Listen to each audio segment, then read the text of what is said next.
Hi guys, welcome back to the channel. Today we're going to be looking at, as I said from my last video, 5 films. I picked 5, and it was hard to slim it down just to 5, but 5 films from the Total Films 100 Greatest Films of All Time list, which was a very formative bookazine that I spoke about in my kind of tribute to Total Film in the last video, this bookazine here. 5 films that Total Film kind of introduced me to, that kind of really... I suppose, like I say, broaden my cinematic understanding or horizons, as it were. So these might seem like 5 really kind of mainstream or obvious choices, but the thing is, as a 14-year-old who had, of course, very little understanding as to kind of cinematic landscape and cinema history and so on and so forth, even where to kind of look, you know, these films, like I said, they might seem obvious to us film fans now as kind of, like I say, obvious mainstream choices, but for someone who had no understanding really as to cinema, they were very formative kind of instructional introductions for me. So, and ones that greatly, or to a degree, shaped my movie taste, but movies that I still love. There are movies that I all still love to this day, to varying degrees. I love some more than others, but we'll talk about that when we get into them. So yeah, let's get straight into it, guys. Okay, so the first one I want to talk about is, remember, like I say, I'm a 14-year-old here, so you don't really have an awareness of directors. You're not really seeking out too many movies by yourself at this point. You're kind of just, the movies that you like are the ones that you've either caught on telly by accident most of the time, that your parents or your siblings have introduced you to, or maybe you went to the cinema with your mates or something. So it's like contemporary movies, right? So in terms of older cinema, or even cinema for like that you might have missed out on because you're a kid during the previous decade or something, you're completely unaware of these movies. So the first one I've selected here is, well, I suppose it's always an interesting one to talk about, is Blue Velvet by David Lynch. So this, of course, makes the list, hence why I'm talking about it. It's about, I think, roughly halfway up their list, I think, from what I can recall. And obviously this was the first David Lynch movie I ever saw. So this introduced me to the world of David Lynch, which, of course, for those of you that know, David Lynch being the kind of, probably the most famous director in terms of the surrealist style of filmmaking. Certainly this half of the 20th, going into the 21st century, I'd say is the most famous surrealist director. Movies that are greatly influenced by, dreams and dream interpretation and all that kind of stuff. Yeah, and his movies are kind of very dark, but also darkly humorous. Blue Velvet being the kind of the most famous example of his movie. Well, okay, back in 2005, this was seen as his masterpiece. Now probably Mulholland Drive is, and some might argue even, I think something like Twin Peaks: Fire Walk with Me, his prequel movie to the series that he did of the same name in the early 90s. That's really kind of climbed up in stature in the last 10, 15 years. Blue Velvet was seen as essentially as one of the best American movies of the 80s. Still is seen as that, I suppose. And some would still say it's his masterpiece. Obviously, Carl McLachlan, Dennis Hopper's in this, Isabella Rossellini. How to describe this movie? You just got to watch it if you haven't seen it before, I suppose. It's kind of like a study on kind of like voyeurism and sexual desire and fetishization, obsession. All about the kind of the dark, seedy underbelly of American suburbia, which has proved very influential on films ranging from, well, any films that essentially are set in a kind of American suburbia where something shady is going on, right? It's kind of like the perverse, I look at this as kind of like the perverse evil twin of something like E.T., where like it's idyllic American suburbia, right, in the 80s. This is the messed up side of that, really messed up side of it. I've never been the biggest fan of Blue Velvet. It's a film, like I say, I really do like, and it is one of my favourite Lynch's. But nonetheless, like I say, this magazine was responsible for introducing me to Lynch at quite an early age. So, and when I first watched it, I really didn't know what to make of it. I kind of still don't in some regards. It's I think it has remarkable passages. The opening is fantastic, of course, as well as the scene where Dean Stockwell's character sings to Roy Orbison's In Dreams is just wonderfully eerie, but again, also darkly funny. So yeah, that's Blue Velvet. Next film that introduced me to the pleasures of David Fincher, because obviously I had no idea who David Fincher was as a 14-year-old. I've picked 7. There's a couple of his movies that make their top 100, the other one being Fight Club, which is ranks higher in their list. I prefer 7. I always have, actually, I think. I know Fight Club is definitely the more celebrated of the two films. This one's aged better. I think it's kind of a misunderstood film. I think a lot of people think this is a film that is, because essentially it's about, a killer that bumps off people according to the 7 deadly sins, and the 2 police detectives are assigned to essentially find out who the killer is. The 2 police detectives being played by Morgan Freeman and Brad Pitt. They're very contrasting characters, of course. One's kind of a more older veteran guy. The other one's a kind of, not a rookie, but more young, self-assured, cocky, doesn't realise the depths of what he's getting into, that kind of thing. But it's just, obviously, it's a brilliantly stylish film, has some very interesting twists, of course, that are quite famous now, of course. And but I think, like I said, it's a misunderstood film that I think a lot of people interpret as being a very cynical movie, which I suppose you could do with a lot of David Fincher's work. I don't think it is cynical. I think it's a film about the dangers of cynicism, actually, and apathy. So I think it's a kind of misunderstood classic, actually. I appreciate it probably for different reasons than other people. But I still love this movie, actually. It probably has... It's one of my favourite Morgan Freeman performances anyway, but and still one of my favourite David Fincher films. Whereas Fight Club I've kind of soured on over the years, I think. But there we are. This movie introduced me to, I think, one of the great modern American directors. I think David Fincher's one of them. This one, I think, is just as good, if not better, although I think far more divisive. A lot of people don't take to his work at all. That's Paul Thomas Anderson and Magnolia, a film I never would have come across if it wasn't for this magazine. Not never would have come across, but a film that I would have seen years and years later. I saw this when I was probably about 15 as a result of this magazine, and it's a film I felt like I needed to see. I really, really connected with it. I adored this movie. I still do adore it. I haven't watched it in a good few years now because I think I overwatched it in my kind of teenage years and my young adulthood. I know a lot of people hate this movie. It's a very divisive movie. You either take to the style or you don't. It's a very, I think, balls to the walls kind of like, in terms of cinematic formalism. It uses every kind of, it's very ostentatious, right? It's very, everything's on the screen.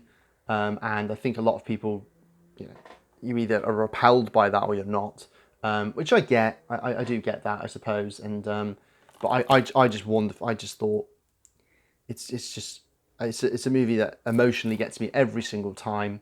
I think it's brilliantly made, and I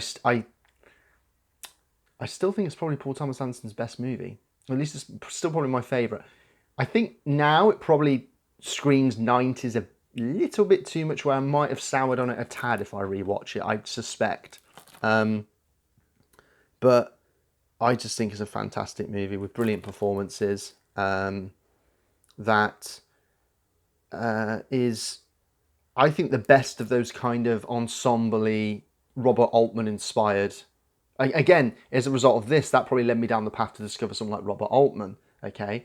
And of course, Paul Thomas Anderson's other films, because who'd have thought that, like, for example, a lot of people praise this film for kind of Tom Cruise's performance, and I think it is a brilliant performance. I think it's his best performance that I've seen from him. I haven't seen all of Tom Cruise's movies, but, I think it's far and away his best performance that I've seen so far.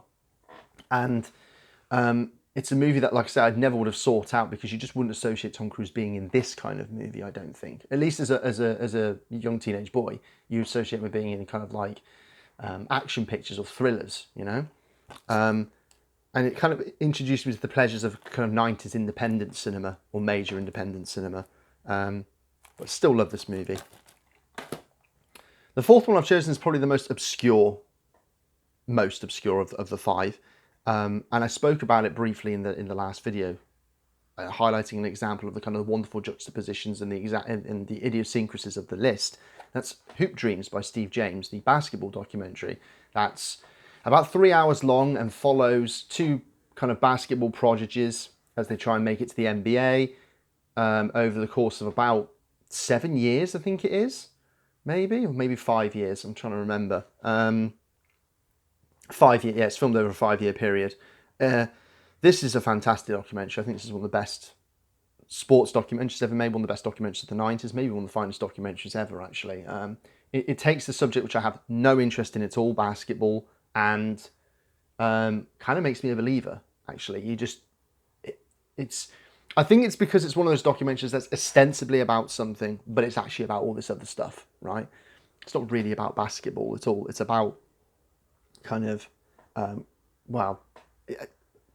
mean, it's about broken families. It's about working class life. It's about black life in America. Black poor urban, a life in America in the 90s.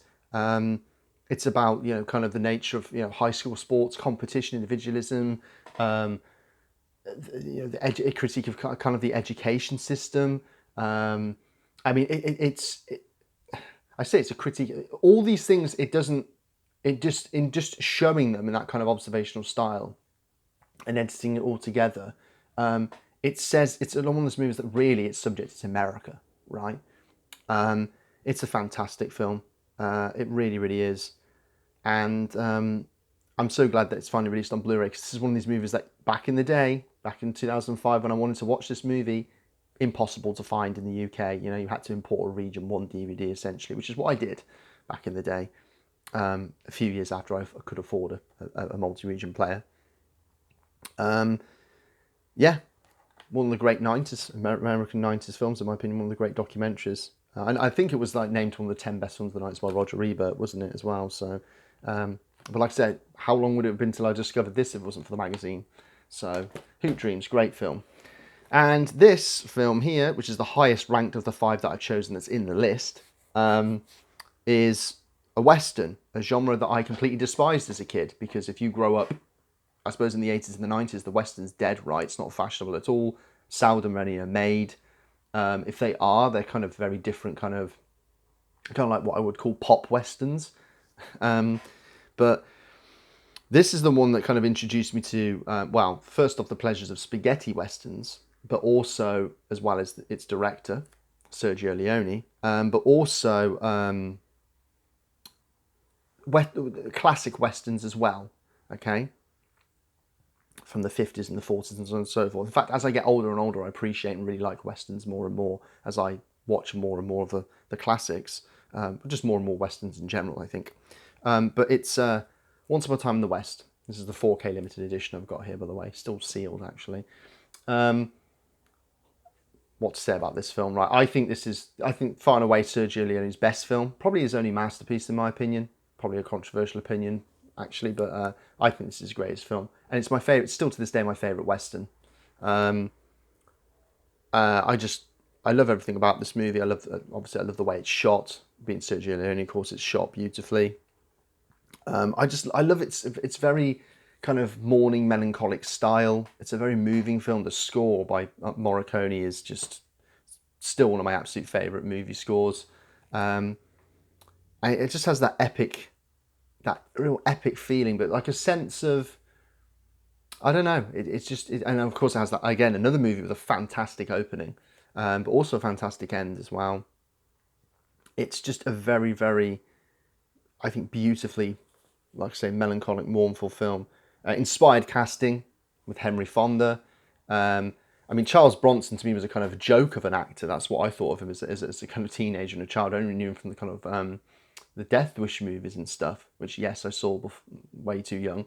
But in this, I think he's greatly cast, and I think he's terrific. That line at the beginning, you brought too many. Great line. I love this film. Like I said, I think it's Leone's best. So, those are 5 films that I never would have. I keep saying never would have. That I discovered when I did as a result of this list. So, as a result of Total Film, and they really, like I say, helped get me started on my cinematic journey. And they're 5 films that I still love. This is the thing, right? A lot of the films that you that you discover when you first really become a cinephile, and you kind of feel like, I suppose it's like a sense of, you feel like a sense of kind of, sounds daft, but independence in terms of your movie. You have a self-conscious self-awareness of your tastes developing, and you really appreciate it. But these are the movies that in your teenagers, they most make an impression on you. And even as an adult, you still have they're going to be the movies you're kind of most attached to. Still going to be your favourites, the ones that you probably watch the most times, along with the movies that you watch when you were a kid, of course. Or as a young adult, I suppose. And these are movies, like I say, I keep returning to, keep coming back to, and I still love as a result of Total Film. So once again, obviously Total Film closing its doors. That's why I've made this video and the previous one as a magazine. So that's really sad. But like I said, I just wanted to celebrate their importance as a kind of, their importance as a contributor to film journalism and film writing and criticism, and what they did for me in particular. So yeah, that's the video, guys. There's a five examples right there. What do you think of them? Like I say, share any thoughts and recollections on Total Film, the magazine, if you have any, if you read it when you were younger, if you read it right until the end, because the last issue was last month, so November of 2024. So yeah, and as always, contribute to the discussion, subscribe and like the video if you like what you see, and I will be back for more shortly. So see you on the next one, guys. Take care.